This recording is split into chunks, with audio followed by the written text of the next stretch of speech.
O Júlio estava falando algo interessante a respeito de exemplos. E Júlio disse aqui a respeito de exemplo de pai para filho. E a mensagem que eu quero ministrar hoje é um exemplo de filho para todos. Jesus, o Filho unigênito e primogênito de Deus. Na verdade, ele era o Filho unigênito que se tornou o primogênito. O que é um filho unigênito? O filho unigênito é aquele que era o filho único. Jesus era o único filho de Deus. E ele abriu para nós essa porta dele se tornar o primogênito. E hoje nós temos esse direito de se tornar também filhos de Deus. O que é o primogênito? É o primeiro filho. Então, de filho único, ele entrou para primeiro filho. E todo aquele que aceita a Jesus também se torna um filho de Deus. Tem filho de Deus aqui hoje? Amém. Vamos lá então, João 13, versículo 15. João, capítulo 13, versículo 15.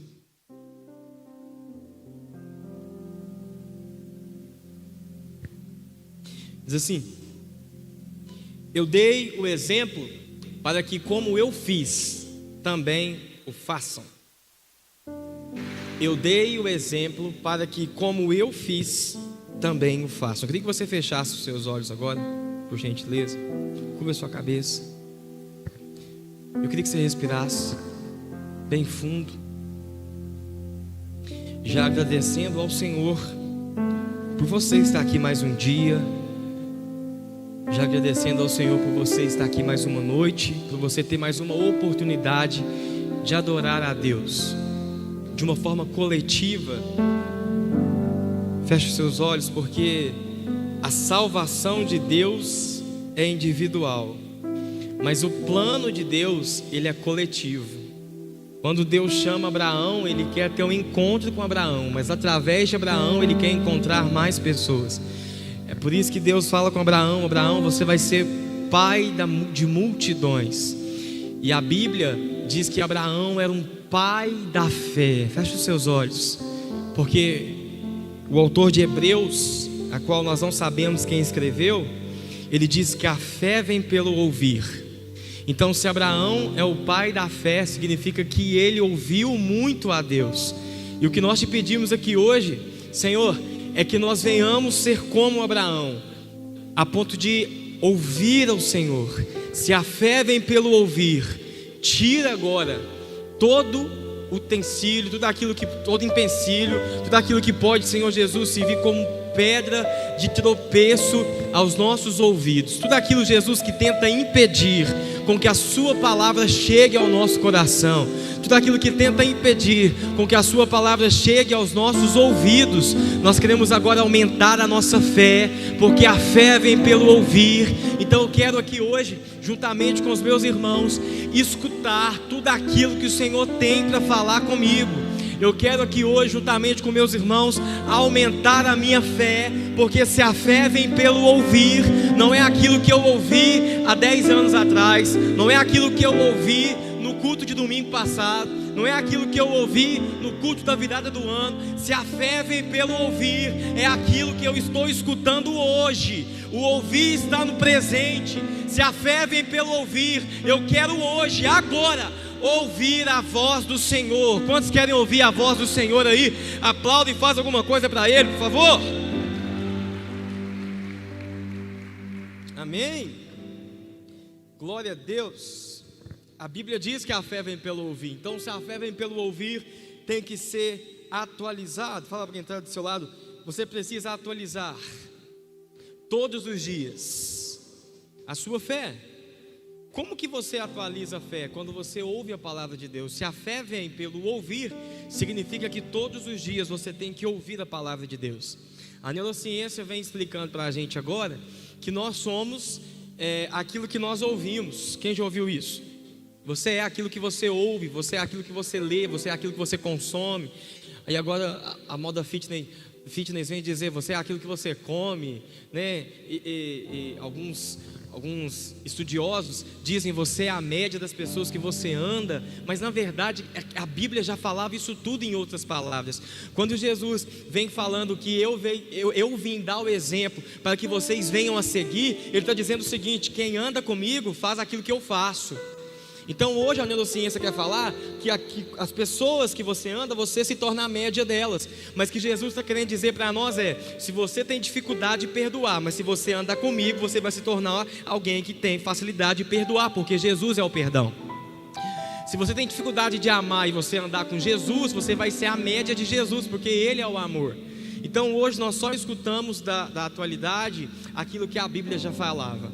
A Bíblia, ela é mais atualizada do que o jornal de amanhã, amém? Então ela sempre. Eu estava conversando com uma pessoa num culto retrasado, e ela estava falando assim comigo: sabe, Bruno, eu tenho dificuldades às vezes de entender um pouco a Bíblia. E também é difícil porque às vezes você conversa com pessoas que não acreditam nela. Eu falei, de fato, todo ser humano da terra acredita na Bíblia. Isso é uma inverdade, não é? Eu vou te provar que é. Quantas pessoas deixariam um ladrão entrar na sua residência, roubar tudo que é seu, e você não chamaria a polícia? Você ficaria feliz porque roubou tudo que é seu? Levanta a mão. Quem queria justiça e de repente ia fazer um boletim, ia acionar a polícia? Levanta a mão. Roubou tudo que é seu. Quem não acha nada? Levanta a mão. Então vamos lá, quem acharia ruim de um ladrão entrar na sua casa, roubar tudo que é seu? Quem acharia ruim? Levanta a mão. Acredito que todo mundo. Se você acha isso uma atitude horrível, desagradável, você acredita na Bíblia, porque a Bíblia é o único livro do mundo que diz que furtar é errado. Quem pegou? Então não tem como você não falar, eu não acredito na Bíblia. Mentira, você acredita no seu interior, no fundinho do seu espírito você acredita. Então eu poderia dar N de exemplo para vocês aqui, mas todos nós acreditamos na palavra de Deus, que seja no nosso consciente ou até no nosso inconsciente, a palavra dele está lá. Coloca a mão aqui e diz assim: a palavra está aqui. Então Jesus diz, eu dei o exemplo para que como eu fiz, também o façam. Essa passagem é de qual versículo? E de qual história? Essa passagem está registrada em João, no Evangelho de Jesus segundo escreveu ele. E ela fala de uma coisa maravilhosa, porque aqui Jesus está lavando os pés dos discípulos. Jesus é aquele que era rei e se tornou um servo. Jesus é aquele que tinha riquezas, é aquele que a Bíblia diz, gente, que no céu tem rua de ouro. Então você consegue imaginar Jesus andando em ruas de ouro? Você consegue Jesus olhando mudo de jaspe, mudo de diamantes? Você consegue imaginar Jesus com tanta abundância e riqueza no céu? Mas ele abre mão disso tudo e ele vem se tornar um humilde ser humano na terra. Tem gente que fala que os milagres que Jesus operava, ele operava como Deus. E isso, eu preciso tirar isso do seu pensamento, porque isso é uma inverdade, isso é mentira. Os milagres que ele operava, era Jesus cheio do Espírito Santo. Porque a Bíblia diz que ele era 100% homem. Então ele não podia quebrar aquilo que ele mesmo falou. Se a Bíblia está dizendo que ele veio no ventre de uma mulher, ele era homem nessa terra. Mas e o sobrenatural que ele fazia? É porque ele estava cheio do Espírito Santo. Então como que nós vamos ver o sobrenatural? Como que a quinta-feira vai ser profética? Se você buscar o Espírito Santo e ficar cheio dele. A Bíblia diz que Jesus olhou para os discípulos e disse: vocês farão aquilo que eu fiz e ainda farão coisas maiores do que eu. Se ele estivesse operando milagres como Deus, como que os discípulos iam fazer as mesmas coisas que eles fez? Os discípulos não podem ser Deus. Jesus fez o que fez porque ela é cheia do Espírito Santo. Eu acho que você não pegou. Tem coisa na sua vida que ainda não mudou. Não é porque Deus não quer, porque está te faltando se encher do Espírito Santo. Ele te trouxe aqui hoje para te encher do Espírito Santo, para começar a mudar coisas na sua vida que você está esperando Deus mudar. E Ele está dizendo: eu quero fazer em você, a partir do momento que você deixar eu te encher. Então se nós formos cheios do Espírito Santo, coisas na nossa vida vai mudar. Olha para quem está do seu lado e fala: coisas na sua vida vai mudar. Diga: a partir de hoje. Fala: não é amanhã. Diga: é a partir de hoje. Se você se encher do Espírito Santo. Eu quero saber quem quer ser cheio do Espírito Santo. Levanta a mão para cima e aplaude o nome de Jesus aí, por favor. Faz alguma coisa para Ele, porque eu gosto de pregar quem está comigo. Quem está comigo diz amém. Quem está comigo diz amém. Vou pregar agora olhando só para a Net, porque a Net disse um amém bem forte. Net, se eu pregar olhando para você, você é daqui feliz hoje. Então, os discípulos foram selecionados para seguir os passos de Jesus. A Bíblia diz que Jesus orou antes de escolher os discípulos. Eles foram selecionados para seguir os passos de Jesus. E aprendendo com os seus ensinamentos e com o seu exemplo, eles foram escolhidos não apenas para ouvir, mas para imitá-los. Jesus escolhe 12, ele faz uma oração. O Pai vai revelando cada um para ele está cheio do Espírito Santo. Ele escolhe 12 homens para andar com ele. Para quê? Para ouvir aquilo que ele tem para falar, porque afinal, ele vai revelar coisas que no mundo ninguém tinha revelado. Ele vai vir contar mistérios dos céus que só ele sabe, porque afinal de contas ele é de lá. Entende? Ele vai vir contar coisas que para os discípulos, ele começa dizendo, vocês precisam nascer de novo. Como assim nascer de novo? Eu vou entrar na barriga da minha mãe? Ele diz, não, no mundo espiritual tem um reset para vocês. No mundo espiritual tem como apagar aquilo que você já fez de errado e começar de novo. Tem como? A partir do momento que você confessa Jesus como seu Salvador. A partir do momento que você começa a seguir os passos de Jesus. Então ele começa a andar com os discípulos e ele começa a dizer para eles, olha, vocês não precisam só me ouvir, mas vocês precisam me imitar. Entende? Então os discípulos tinham uma missão. Qual que era a missão? Se tornar agentes de mudanças, propagando os valores e a mensagem de Jesus em sua jornada. Os discípulos foram desafiados a agir como Jesus agiria, buscando espalhar compaixão e bondade por onde que ele fosse. Philippe Levac uma vez disse assim, a distância entre a teoria e a prática revela o quanto você pratica do Evangelho.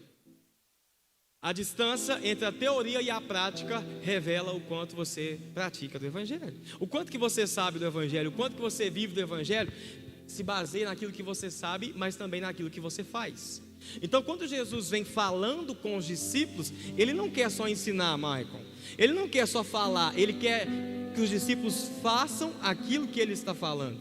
O que o Júlio disse aqui, ele mesmo confessou que ele errou nessa trajetória com os filhos dele, porque ele diz assim, faz o que eu falo, mas não faz o que eu faço.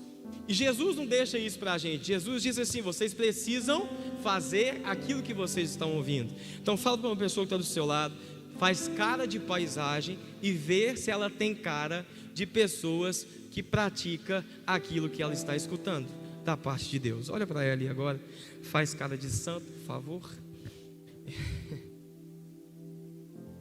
Por quê? Porque antes do ide tem o vinde. Antes de Jesus mandar você ir, ele vai te chamar para perto. Ele diz assim, ó, vinde a mim todos que estão cansados e oprimidos, e eu vos aliviarei. Fala comigo, alívio. Diga, alívio. Isso é o que o Senhor é para nós. Então, antes dele te mandar, ele te chama. Entende? Então, antes de imitar Jesus, nós precisamos ouvir aquilo que ele tem para falar. Então, não me vale nada vir numa quinta-feira profética, escutar aquilo que é certo, sair daqui e fazer errado. Não me vale nada ser chamado para ser um discípulo de Jesus, receber ordens da parte de Jesus, chegar lá fora e fazer errado. Porque antes do ide tem o vinde. Primeiro ele te chama para perto. Nós precisamos entender que Jesus nos chamou para viver em plenitude. Por que ele te chamou para viver em plenitude? Porque foi assim que ele viveu. Ele viveu toda a plenitude. E Paulo, em Efésios, vai dizer: sede, pois, imitadores de Deus, como filhos amados, e andai em amor, como também Cristo nos amou e se entregou a si por nós, como oferta de sacrifício em Deus e um aroma suave. Lucas 22, 41 diz: e afastou-se deles cerca de 1 tiro de pedra, postando-se de joelho, ou prostrando-se de joelho, oravam dizendo: Pai, se queres, passe de mim esse cálice, contudo seja feita a sua vontade. Era alguém que vivia em plenitude. Por quê? Porque se não conhecemos a Deus, nós não podemos imitá-lo. Por que tem muita gente que fala de Deus, mas não anda igual a Ele? Porque não conhece, só fala. Então, se Deus nos chamou para conhecê-lo, você só consegue imitar aquilo que você conhece. Por muitas vezes eu preguei, e quando eu terminei de pregar, algumas pessoas chegaram em mim e falavam assim: você prega que nem o paizão. Eu falei: mentira. Você tem uns negócios, você faz igual ele. Eu falei: ah, mentira. Eu fiquei me achando. Sai daqui e fala, prega igual o pai. Mas sabe o que é isso? Isso é você conhecer. Você só pode imitar aquilo que você conhece. Então quando você conhece algo de verdade, você começa a adquirir manias daquela pessoa ou desse algo. Quando você começa a se relacionar de uma forma íntima, você começa a ter sabe, você começa a pegar algumas coisas daquilo que a pessoa também faz. Então quando Jesus nos chama para ser imitador dele, ele está dizendo, o meu reino não é daqui. Se vocês quiserem me imitar, vocês vão usufruir também de coisas que não são desse reino. Sabe, a minha linguagem não é daqui. Então se vocês quiserem me imitar, se vocês quiserem se aprofundar na minha palavra, vocês vão ter uma linguagem que não é desse reino. As minhas atitudes, os meus, sabe, aquilo que eu faço, aquilo que eu falo, que eu profetizo, não é desse mundo. O meu reino não é daqui. Mas se vocês quiserem andar comigo, isso vai passar para vocês. Então por que tem coisa sobrenatural que não acontece? Porque nos falta andar um pouco mais com Jesus. Mas Ele te trouxe aqui hoje para você andar mais com Ele. Ele te trouxe aqui hoje para você ter mais intimidade com Ele. Ele te trouxe aqui hoje porque antes de te mandar, Ele está te chamando. Ele está dizendo, vinde antes do ide. Eu quero revelar a vocês coisas que não são desse mundo. E muitas das vezes nós se perdemos com coisas que são desse mundo, embora Ele está nos chamando para viver coisas sobrenaturais. Fala para quem está do seu lado, Deus está te chamando para viver coisas sobrenaturais. Diga, Deus está te chamando para viver em plenitude. Sabe por que muitas das vezes nós andamos triste e cabisbaixo? Porque nós não estamos ligados com aquilo que é do reino do céu. Por que muitas das vezes nós andamos desanimados? Porque nós estamos conectados com o céu. Porque quando eu começo uma ministração dizendo para você que a Bíblia é a mais atualizada que o jornal de amanhã, amanhã pode acontecer o que for, que a Bíblia é atualizada. Então se eu estou com a Bíblia, eu estou feliz. Mas vai vir uma outra pandemia, está com a Bíblia, irmão, está feliz. Mas você não sabe o que aconteceu na minha vida, o desastre aconteceu, está com a palavra de Deus, você está feliz. Por quê? Porque a plenitude de Jesus é a seguinte: Ele sai como um tiro de pedra. Esse é um distanciamento dos seus discípulos. E aqui, a oração dele aqui, gente, é uma oração que daqui a algumas horas, nem é dias, mas daqui a algumas horas, Ele vai morrer crucificado. Passa a mão assim na sua mão, por favor. Passa a mão na sua mão. Olha para ela. Imagina agora um prego entrando nas suas mãos. E não é qualquer prego, porque tem que ser um prego que te segura. Então imagina um prego entrando nas suas mãos. Ele dá como se fosse um tiro de pedra, dobra os joelhos e diz assim: passa de mim essa luta. Ele cala por um tempo e depois ele diz: não, seja feita a sua vontade. Sabe o que é isso? Eu não estou ligado com as coisas da terra, estou ligado com as coisas do céu. E se no céu eu vou precisar morrer para triunfar, não tem problema, porque Deus está no controle de tudo. Eu vou simplificar para você. A situação que você está enfrentando, aquilo que você está passando, não é para a sua morte. Que seja feita a vontade de Deus.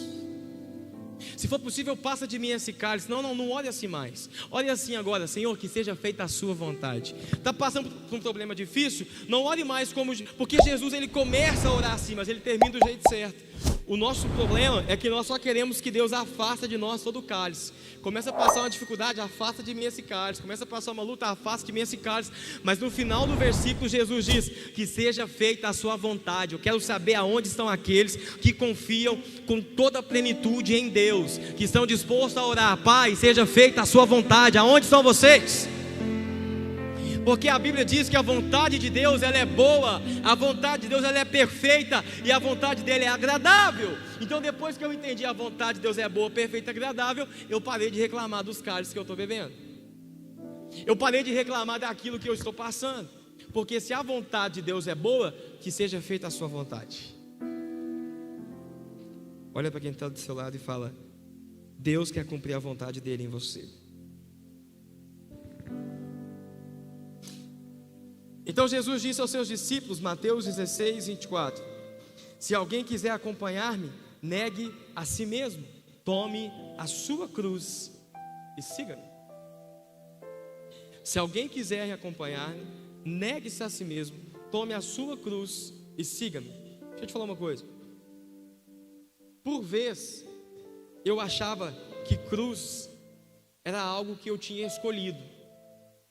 Mas a cruz na vida de Jesus é algo imerecido, porque Ele não merecia aquela cruz. A cruz era nossa, tanto que a Bíblia diz que quebra o braço dele. Por quê? Porque a medida não era para ele, a medida era para Barrabás. Em outra linguagem, a medida era para nós. Então cruz é algo imerecido. Quando Jesus diz pega a sua cruz, por vez a minha esposa já olhou para mim, e pode ser que alguém agora vai se manifestar, e falou assim: tem que te levar, porque essa é a minha cruz. Vou te carregar, essa cruz, não, eu falei para ela, eu não sou sua cruz. Olha, misericórdia, então qual que é a minha cruz? Eu falei, eu não sou sua cruz, porque você me escolheu. Cruz é algo imerecido. Então sabe aquilo que você acha que você merece? Sabe aquilo que você está passando e você acha que você não deveria passar? Cruz é algo imerecido.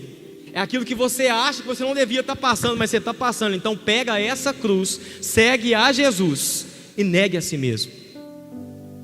Isso é pegar tudo, porque hoje nós queremos o evangelho light, o evangelho fácil, não é? A ponto de Ele levou a nossa cruz, mas foi Ele que falou: pegue a sua cruz e negue a si mesmo.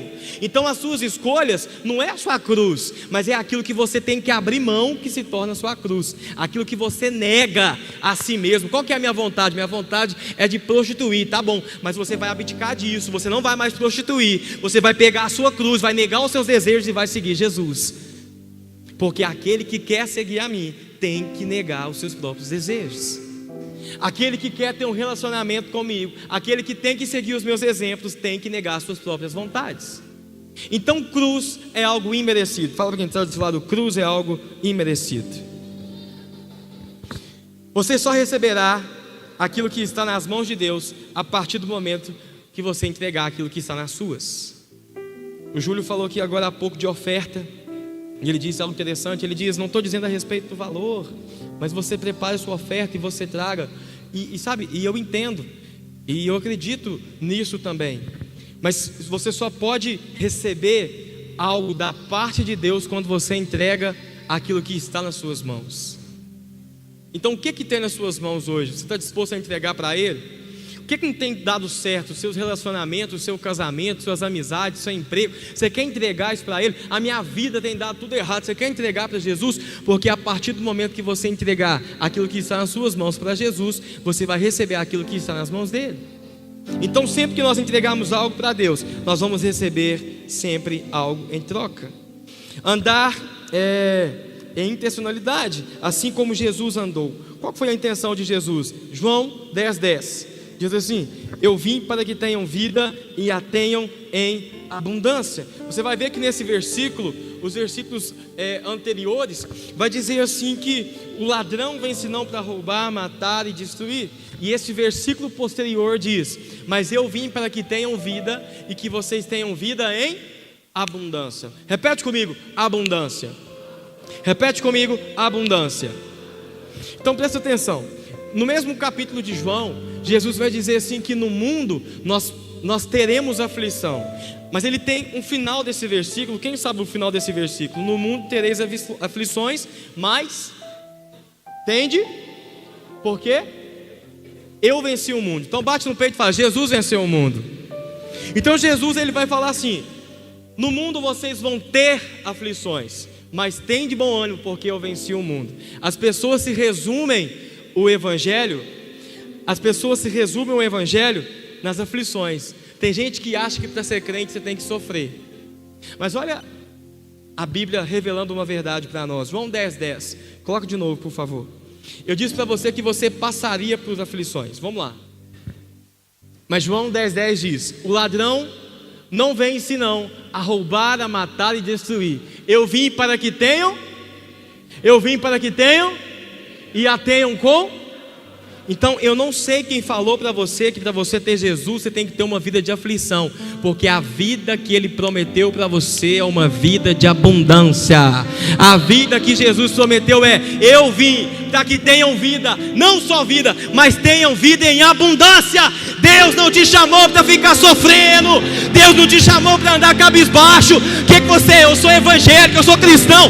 coloca um sorriso no rosto, faz barulho, pelo amor de Deus, e aplaude o nome de Jesus. Eu tenho preguiça de pessoas que eu encontro todo dia, e para cada solução a pessoa tem um problema. Como é que você está? Não estou muito bem hoje não, sai de perto de mim. O que você tem hoje? É porque a pessoa só olha para a aflição. E a Bíblia diz que no mundo tereis. Sabe o que é tereis? De vez em quando morre alguém. De vez em quando você perde alguém. Você fala isso com tanta frieza? Não, com frieza não. Eu perdi minha mãe em 2019. E eu perdi 2 filhos, em 2018 e em 2020. Então isso é frieza? Não, isso é convicção do céu. Entende? Então quando a Bíblia diz: no mundo tereis, ele está dizendo, você vai passar algumas tribulações, mas a vida que eu tenho para você não é vida de aflição. A vida que eu tenho é vida de abundância. Quantos querem abundância aqui, pelo amor de Deus? Amém? Como que eu posso ter tanta certeza que Deus tem vida de abundância para mim? Olha para o céu uma hora, tenta contar as estrelas. Vai uma hora para a natureza e tenta contar as árvores. Vai para a praia alguma hora e tenta contar a areia. Sabe? Começa a contar as pessoas que tem no mundo. Faz uma viagem, para a viagem mais longe que você quiser, ou a mais perto. Você vai ver pessoas diferentes. Sabe o que é isso? A abundância. Vida que Deus tem para crente é a abundância. Deus não tem para nós uma vida separada em aflição. Bruno, mas você acabou de falar que eu tenho que negar a si mesmo. Lindão, lindona, se você negar a si mesmo, você vai ser mais feliz do que entregando a si mesmo. Você está pegando. Imitei o pai agora. Você está pegando aquilo que você acha que não consegue viver sem, e vive essa vida medíocre. Se você negar a si mesmo, é vida de abundância que Deus tem para nós. É vida de abundância que Ele tem para você. Então para de diminuir o evangelho à escassez. Para de diminuir o evangelho à aflição. Se não passar por luta, se não for uma igrejinha pequena, se não dar glória a Deus, pelo amor de Deus, Deus tem vida de abundância. Essa igreja vai ser uma igreja de 7, 8, 9, 10 mil pessoas. Vai ser uma igreja abundante. As pessoas mais ricas de Lagoa da Prata vai sair daqui de dentro.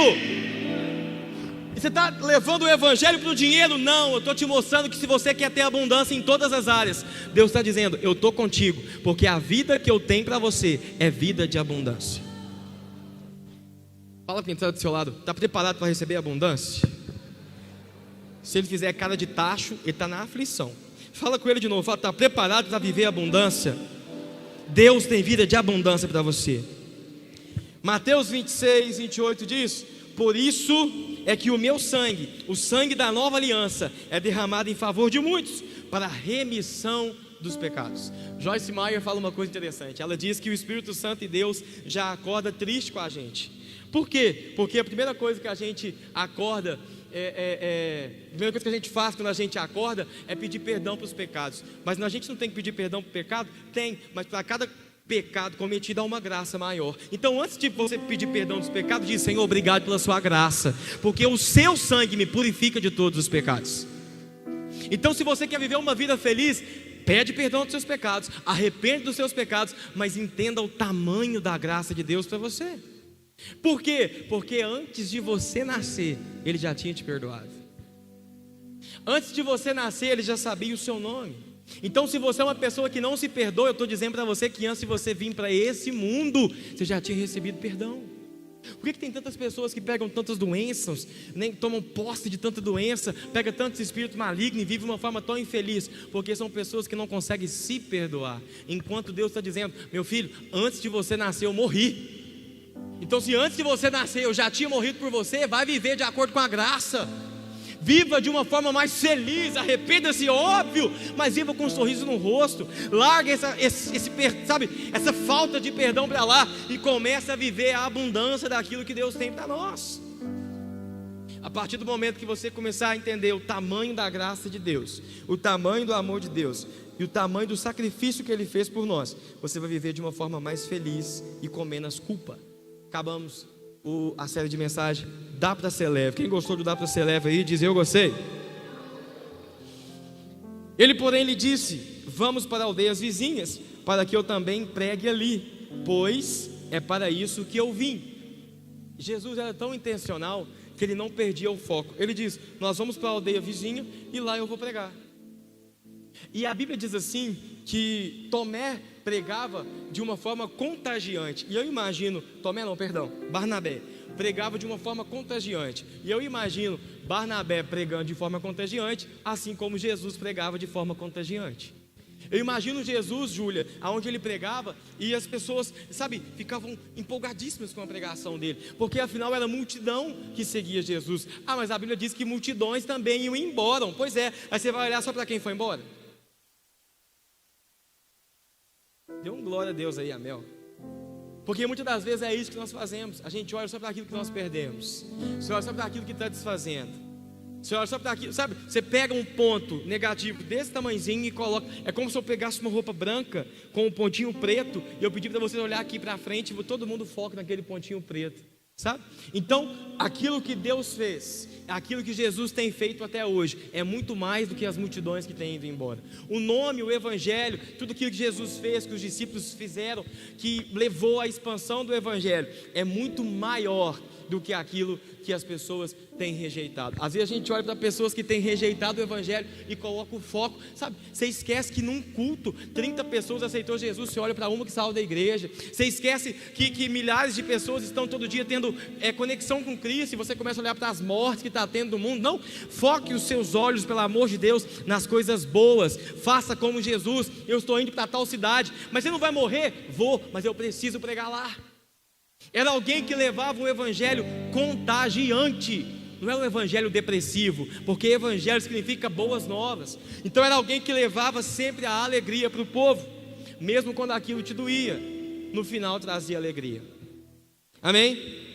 Então andar como Jesus andou, não nos isenta de passar adversidades, mas justamente com o posicionamento vem a autoridade de ultrapassá-las todas elas. Se posicione como um imitador de Cristo, pois o mundo espiritual só respeita quem se posiciona. O mundo espiritual só respeita aqueles que estão posicionados. Você tem autoridade quando você imita Jesus, porque o mundo espiritual olha para você e vê Jesus. A Bíblia diz que o Pai, que está no céu, olha para nós e vê Jesus em nós. A Bíblia diz que quando ele morreu na cruz e ele voltou para o Pai, ele mandou o Espírito dele em nós, entende? O mesmo Espírito que estava em Jesus é o Espírito que está em você. O mesmo Espírito que ressuscitou Jesus dos mortos é o Jesus que habita em você em vida. Deixa eu simplificar para você aqui agora. Escuta, pelo amor de Deus, e entenda. Se o Espírito Santo foi capaz de fazer o que fez em morte, o que ele não pode fazer em vida? Se ele é alguém que tirou Jesus do lamaçal, lá da morte, ele ressuscita Jesus, o que ele não pode fazer em você que está respirando? O que ele não pode fazer em você que está vivo? Se ele tem poder sobre a morte, ele tem poder sobre a vida. E a vida que ele nos chama é para viver uma vida cheia do Espírito Santo. Diga comigo, cheio do Espírito Santo. Mas desse jeito não dá para você ser cheio, não. Diga, cheios do Espírito Santo. Sacode a pessoa que está fala, seja cheio do Espírito Santo.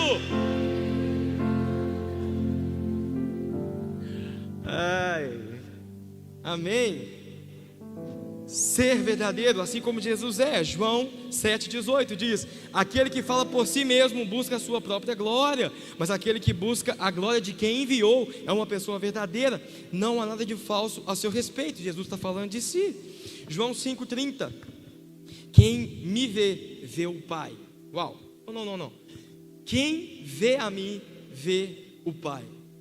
Será que nós podemos fazer essa mesma oração? Será que nós podemos fazer e falar essa mesma afirmação, a ponto das pessoas olharem para você e ver o Pai? A ponto das pessoas olharem para nós e ver Jesus? Tem algo diferente em você. O que é? Eu não sei explicar. É uma luz diferente. Você é diferente. Você é uma pessoa que consegue perdoar rápido. Você é uma pessoa que não guarda rancor. Você é uma pessoa que está sempre sorrindo. Você é alguém que muda atmosferas. Você é alguém que muda ambiente. O que é? Aí você vai falar assim: porque quem olha para mim vê Jesus. Porque foi isso que Jesus disse. Ele diz: quem vê a mim vê o Pai. É João 14,9, perdão pela vergonha que eu passei. Agora aqui é João 5,30. Diz assim: por mim mesmo nada posso fazer, eu julgo apenas conforme eu ouço, e o meu julgamento é justo, pois não desejo agradar a mim mesmo, mas aquele que me enviou. Quando nós entregamos a Jesus o nosso coração de verdade, firmado com amor e temor, nós não corremos atrás do vento. Nós andamos como Jesus andou. Nós seguimos como Jesus seguiu. Nós amamos como Jesus amou. Nós perdoamos como Jesus perdoou. E por vezes, quando eu e a minha esposa, nós temos as nossas DRs, porque todo mundo briga. Por vezes o Espírito Santo ministra no meu coração, às vezes para dar o primeiro passo. E na maioria das vezes sou eu. Você viu que é a menina meiga pregando aqui no domingo, mas na maioria das vezes sou eu. E eu falo, eu não vou dar esse passo. E ele diz assim: sabe por que você vai dar? Porque você já está me ouvindo. Você já está brigando consigo mesmo. E quando eu falo, eu não vou perdoar, eu estou falando com quem? Eu estou falando com o Espírito Santo. Então tem coisa na sua vida que você está relutando, você acha que você está falando com você mesmo, mas é o Espírito de Deus em você. É o Espírito de Deus mostrando para você que essa atitude não é correta. É o Espírito de Deus mostrando para você que do jeito que está, não está legal. E quando você fala, eu não vou mudar, eu mudo semana que vem, você está falando isso para o Espírito Santo. Você não conversa consigo mesmo, você conversa com Ele, porque é Ele que habita em você. Quando você começa a relutar com algumas vontades que você sabe que é certo, sabe quando você passa de um necessitado? E você fala, e você pensa assim, dá um dinheiro para ele, você fala, esse dinheiro aqui dá para comprar pão. Você não falou para você falou para o Espírito Santo que o dinheirinho que você tem dá para comprar pão. Sabe quando você briga com alguém e você vê a pessoa de longe e fala assim, dá um abraço nela, você fala, não vou dar. Você não falou para você falou para o Espírito Santo. Eu estava conversando com uma pessoa na semana retrasada, e ela falou, paizão, que enquanto o Senhor ministrava, o Senhor falava assim, olha a pessoa que está do seu lado, abraça a pessoa que está do seu lado. Agora eu quero que você olhe a pessoa que está do seu lado. Essa pessoa falava assim, eu vou matar o pastor Henrique, porque a pessoa que estava do lado dela era uma pessoa que tinha ferido ela no passado. Então ela entendeu, ela diz, não é o pastor Henrique, não é eu, é o Espírito Santo em mim que está mandando eu perdoar. E quando ela olhou para o lado, ela abraçou a pessoa, já abraçou ela, elas começaram a pedir perdão uma para a outra. Sabe por quê? Porque isso é imitar Jesus em todas as coisas. Jesus, quando Judas vem e dá um beijo nele, ele chama ele de amigo, ele não está sendo falso. Eu queria que os mensageiros music subissem, por favor. Ele não está sendo falso. Jesus, quando ele olha para Judas e diz, meu amigo, ele está sendo real, ele está imitando.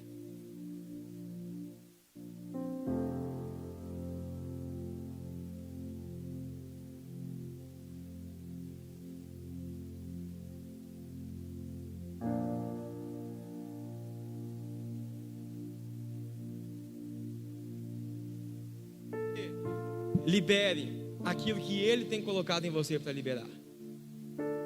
Quem te machucou no passado? Quem te machucou hoje? Quem te machucou na igreja? Quem que você feriu? Quem feriu você? Quem pode ter traído você? Quem decepcionou você? Quer ser um imitador de Cristo?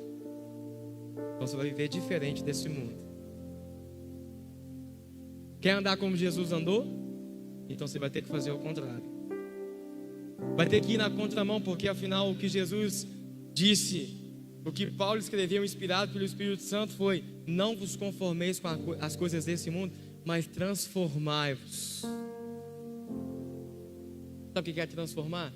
Vai na contramão, fora do padrão, viva diferente.